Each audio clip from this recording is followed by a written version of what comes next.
Ancient Evil is a really interesting map in terms of story. Not just because it has a lot going on and for the first time it feels like the chaos story is actually going somewhere, but because there's the story that goes on within Ancient Evil, but then there's the story beneath the story. If you start to actually dig around the map and look into a lot of the Greek mythology, there's a whole other world of mythology that powers the story behind Ancient Evil. So today I thought we would dig below the surface of the Ancient Evil storyline and discuss the secret story behind Ancient Evil, the things that are going on that fuel what happens in game. Let's first start with the location of the map, Delphi.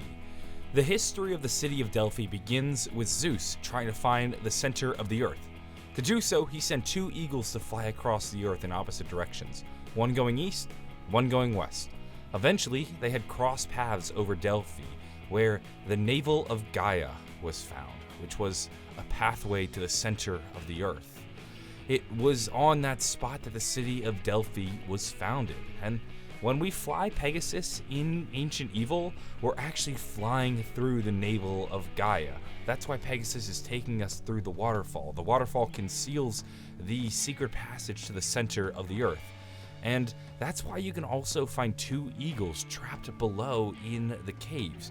Those two eagles were the eagles of Zeus, and the very eagles he had sent to discover this cave as well as the center of the earth. Now, the city of Delphi was dedicated to the sun god Apollo, and he was one of the most beloved Greek gods.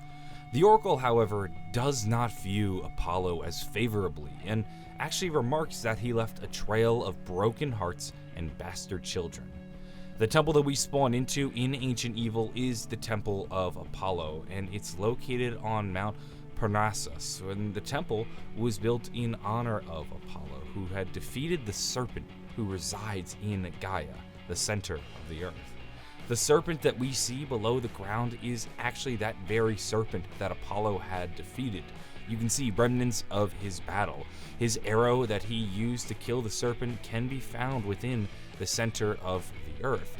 This isn't just some statue of a serpent, no, this was the very serpent guarding the center of the earth that Apollo had defeated and then was remembered for with a temple upon the land that leads to the navel of Gaia. Now, within the city of Delphi, there is the Oracle of Delphi, also known as Pythia. She was a mortal who was selected as the high priestess of the temple of Apollo at Delphi. The priestess of the temple could gain the ability to communicate with the Apollo and the gods by inhaling the vapors that were emitted by the serpent that Apollo killed. People would go to visit the Oracle for her wisdom and knowledge, and this was granted to her by the gods. Questions for the gods would be written on a clapboard and then read by the priestess. She would inhale the vapors, enter a trance, and then speak the word of the gods. Now, in our world, these gases actually come from the fact that the temple was built on a fault line that emits gases. What she was essentially doing was huffing gasoline and then getting high. In-game, though, the vapors are very much real, and that's what our characters are inhaling that allow them to enter the trance that takes them to 9. Shaw actually saves some of them to potentially use in the future. All of these vapors, though, the ones that we see at the beginning of 9 and the ones that give the High Priestess, the Oracle of Delphi, her power, actually come from the serpent that Apollo had killed that we found in the center of the earth. Now, our story starts to take a plot twist when we discover that the Oracle of Delphi is really Medusa. Medusa was originally human and quite well known for her beauty. Neptune, in fact, was enamored by her beauty and had actually raped her in the temple of Athena. Athena was angered by the violation of the sanctity of her temple and had then turned Medusa into a gorgon with snakes replacing the locks in her hair.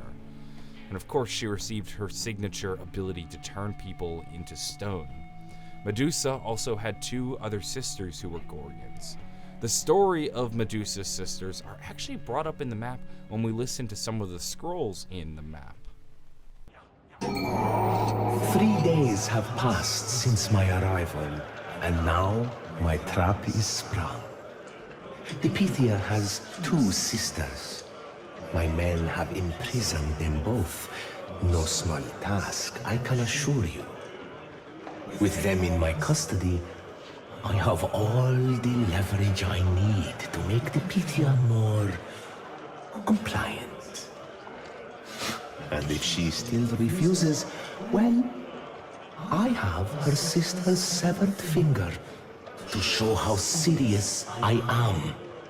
When listening to the scrolls, they're talking about the Oracle's sisters. But really, they're talking about Medusa's sisters. We just don't know that yet. This is actually one of the many hints within this map that the Oracle is actually Medusa. Another clue that we can find is that Medusa would not make eye contact with our characters during the intro cinematic. You'll also notice that many of the figures are turned to stone in the ritual room. Perhaps Medusa had turned them to stone in an attempt to prevent the trial. And you may also notice that Medusa is actually on the shield of Zeus. The game was constantly throwing hints at us that Medusa would play a role in this storyline. Now, when you listen to the scrolls, you're also going to learn of a warrior who was stuck in the trial. We're first introduced to him on this map when we take flight on Pegasus and are attacked by the zombie warlord. The zombie warlord is actually Perseus, the son of Zeus and Danae. According to legend, the Oracle of Delphi told him that his daughter's son, Perseus, would one day kill him. Fearful of his grandson, King Acrisius locked Perseus and his mother in a box and sent them adrift. Miraculously, the boy and his mother washed ashore on the island of Seriphos and survived. That box that they were locked in can actually be found within the map. If you go and hold X on it, the Oracle explains that had that cruel act of drowning his own grandson been successful, then that would have prevented Perseus from returning to Delphi and then growing up to activate the trial and prevent the suffering of not only his men that he brought into battle, but the suffering of the people of Delphi.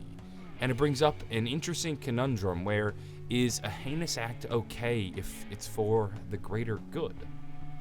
Later in life, Perseus was tasked with retrieving the head of the only mortal Gorgon, Medusa. Athena would then instruct Perseus to find the sisters in the Hesperides garden, who were entrusted with the weapons needed to kill Medusa.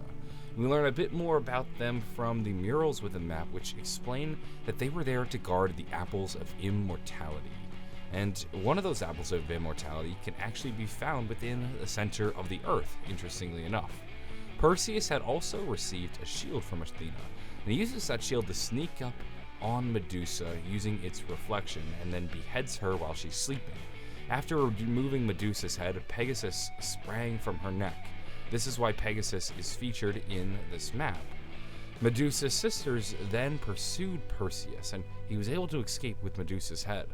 When he had returned, he had given the head to Athena as a gift. She then placed it on the shield of Zeus and used it in battle. That very shield can be seen on the Zeus statue. Now, within our game, Perseus isn't trying to kill Medusa like he does in the actual Greek mythology. However, it's constantly alluded to and referenced, with Medusa's head being on the shield, the backstory of Perseus in the box. It's alluded to throughout the map, and what this does is set the stage of Medusa versus Perseus. In fact, this is what Perseus is known for, being the one who had killed the only mortal Gorgon, Medusa. All of this is just alluding and building to what is actually the reveal at the end of the map when we discover that the Oracle was actually Medusa this whole time.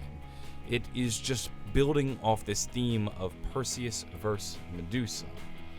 And the one thing that we see in this map is that Perseus has been trying to complete the trial for many, many years. However, he's constantly failing. He's essentially one of the last survivors from his team. And the Oracle hasn't been cooperating with Perseus, building into the Perseus versus Medusa theme that we have going on in this map. And perhaps it's Perseus who had trapped her in the temple. The ending of this map, though, sets up the conflict for what's to come in future Chaos maps. Medusa is the main antagonist of the story. She is the ancient evil. And while Perseus seems like the bad guy, this zombie warlord, in a sense, he's trying to stop us from unleashing Medusa. In reality, he may actually be the one we should be trying to help. She is also the one who would turn Alistair and members of the Order into stone. She then kisses Scarlet, and in doing so, receives the knowledge of the modern world. You'll notice it in this scene, Scarlet doesn't turn into stone, which is interesting. There's two possible explanations. One is that Medusa cannot turn women into stone, although this is something that is unconfirmed and heavily debated. Another explanation is that Medusa is unable to turn gods into stone, and perhaps Scarlet is a demigod. So, we don't know exactly where Scarlet comes from. She does have a quote where she says that Father is unsure of whether or not she's a gift from the gods or the devil, and Medusa says that Scarlet has a lot to learn about herself. All this implies that perhaps Scarlet serves a greater purpose or comes from a greater place than she originally believes. And this is what we're going to be exploring in the future maps. Who is Scarlet? Where does she come from? Why does Medusa want that knowledge from her? And then what will Medusa do with that knowledge? And we can assume it has to do with the Library of Alexandria, which is referenced a couple times in this map, but we're going to have to wait and see. There are, though, a few little bits and pieces of Greek mythology sprinkled into this map that I would quickly like to mention, because this map is chock full of it. There is a statue of Hercules. Hercules, of course, is one of the most well-known heroes in Greek mythology. What you might not know is that Hercules is also the grandson, or the great-grandson of Perseus. And the Oracle doesn't look very fondly on Hercules either, and mentions that he enslaved and murdered many different women, including his own wife. So, one, this builds into this Perseus versus Medusa, where Medusa doesn't look very fondly on a member of Perseus' family, but it also builds into this idea that heroes aren't exactly what they seem. So within this map, the Oracle seems like somebody who's on our side and somebody who can be a hero in helping find Alistair. But then we discover that that hero was actually Medusa. We also look at the zombie warlord in a way as a villain, but then discover that he was actually fighting Medusa, the ancient evil, the whole time. And here's Hercules, this man who's thought to be a great hero, but is enslaving women. So people aren't exactly what they've seen. We also can see statues of Persephone, who is the queen of the underworld. She can be found in the center of the earth.